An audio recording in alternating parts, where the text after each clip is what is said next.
Hi everyone, it's Anne from Holistic Wellbeing here, and today I'm going to have a go at making lacto-fermented garlic flower buds.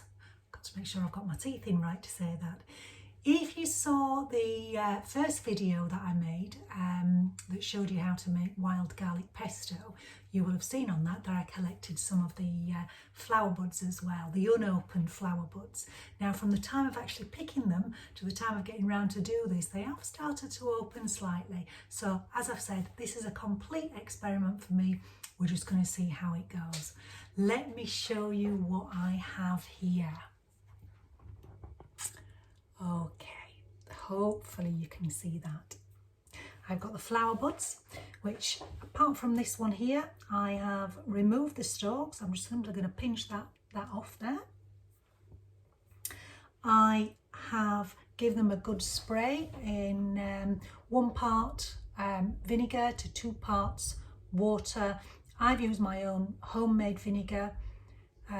And I'll just reiterate that I will show you how to make that in a future video, but you could use white vinegar, 1/3 to 2/3 water.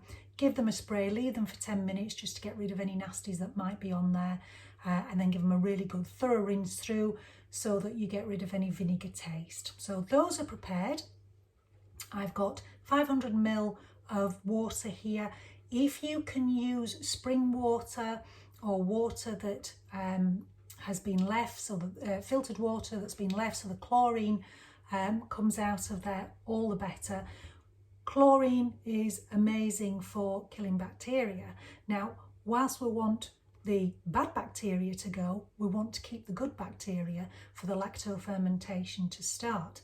And that's not going to happen if the chlorine in there is going to kill everything. So spring water or filtered tap water that's been allowed to breathe for 24, 48 hours for the chlorine to dissipate. We need some salt. We need a sterilised jar. And I'm going to add a pinch of yellow mustard seeds. And I've got a pinch of coloured peppercorns in there. You could use just the usual black peppercorns, but I'm using the coloured ones because I like the colour. Simple as that. I'm sure there are lots of other things that you can add to that, and I will be experimenting as I go along, and I'll be reporting back to you.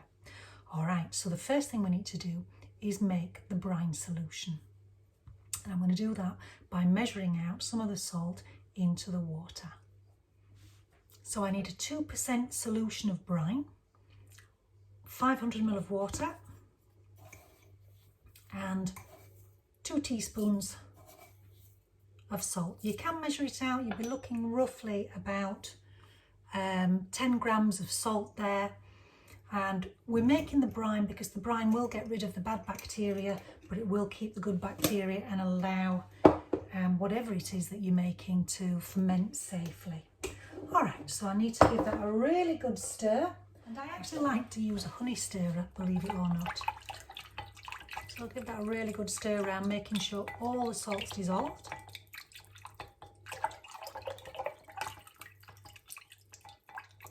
It's quite therapeutic this, isn't it?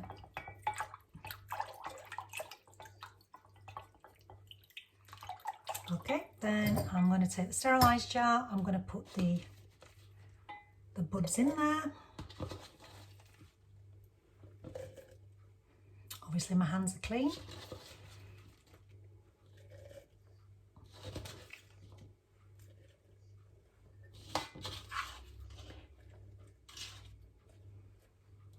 I'm sprinkle in the mustard seeds and the pepper. I don't know how well you can see that, but that's looking really pretty already, isn't it? And then I'm simply going to pour the brine solution over. Leave about 2.5 centimetres from the top. Now, ideally, anything that you are lacto-fermenting, it needs to be under the brine. So there is a saying that anything's under the brine is fine.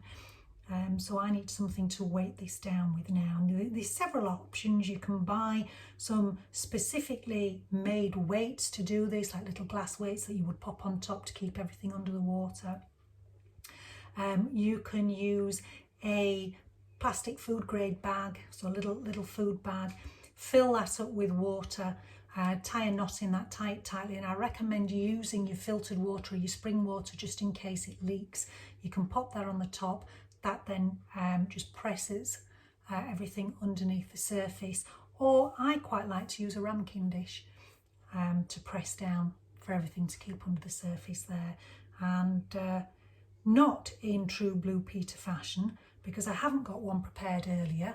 So I'm just going to head off now just to get a little dish there to pop on top. So please bear with me. Here we are. And then all I'm going to do is press that down. Just make sure everything's under the water there. I might have filled it up a little bit too full actually. So I'm just going to tip a bit of water out.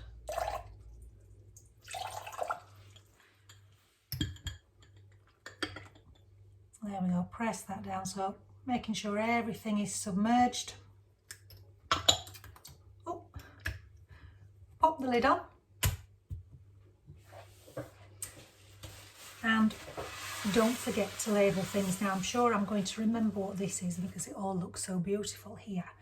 But I might not remember the date when I put them in. So what I'm going to do is I'm going to put a label on there with today's date on, and then I'm going to leave it at room temperature, and then in about a week's time I'm going to have a look and see what they taste like, and if they are tasting as though they're ready, then I will pop them in the fridge to keep them longer. And they're great as a garnish, allegedly. I've not tried them. They're great with things like cheese on toast. So it's all to be tried, isn't it?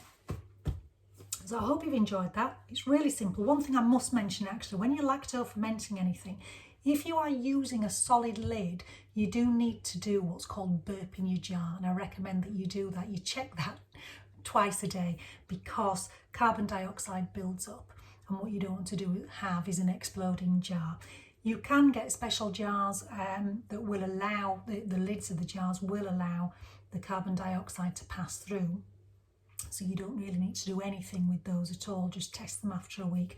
But when you're using a solid lid like this, please do check every now and again just to make sure that there's not too much of a build-up.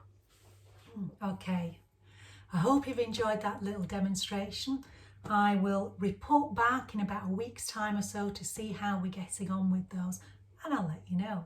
So thank you very much for watching. If you've enjoyed it, please subscribe, please give us a like, please get us out there, and hope to see you soon. Okay, thank you once again, and remember, be kind always.